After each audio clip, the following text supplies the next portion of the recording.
ইউরোপে বর্তমানে নিত্য প্রয়োজনীয় জিনিসপত্র যেভাবে দাম বাড়ছে তাতে স্মার্টলি চলাফেরা করাটা খুবই ডিফিকাল্ট হয়ে দাঁড়িয়েছে।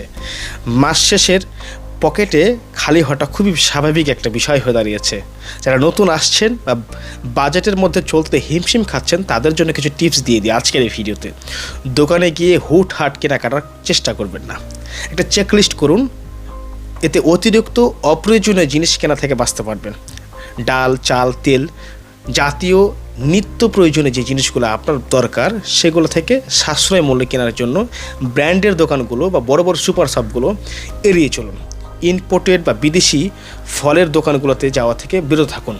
মৌসুমি অনেক শাকসবজি আছে যেগুলো তাজা এবং সস্তায় পাওয়া যায়।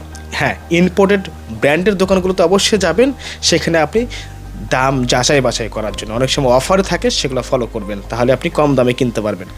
সপ্তাহে কী কী খাবেন তার একটি ফুড চার্ট বানান। সেই অনুযায়ী মাংস কিনলে, খাবার কিনলে যাতে নষ্ট না হয় সেটা এবং আপনি বিবেচনা করে কিনবেন। শরীরের জন্য প্রয়োজনীয় পুষ্টিকর খাবার যাতে সহজে শরীরে দিতে পারেন সেই ক্ষেত্রে খাবারের চার্ট অবশ্যই করে নেবেন।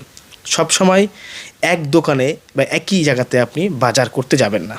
লিডিল, মিনি মার্কেটো বা সুপার মার্কেটগুলোতে যাচাই বাছাই করবেন, এতে ডিসকাউন্ট থাকে, যখন ডিসকাউন্টের মধ্যে কেনাকাটার চেষ্টা করবেন।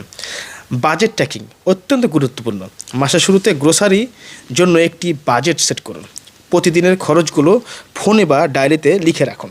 মাস শেষে নিজেই অবাক হবেন কতটা সাশ্রয়ী হয়েছে আপনার আয়ের থেকে। আপনি ইউরোপে আসছেন, বিদেশে আসছেন আয় উন্নতি বা জীবনযাপন আরও সৌন্দর্য করার জন্য। আপনি ইউরোপে এসে যদি স্মার্টলি চলতেই না পারেন তাহলে ইউরোপে আসার মানেই কী হলো?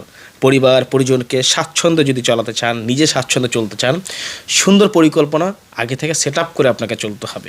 ব্যর্থ মানুষরা কখনো পরিকল্পিতহীনভাবে চলে না। ভালো থাকবেন সবাই।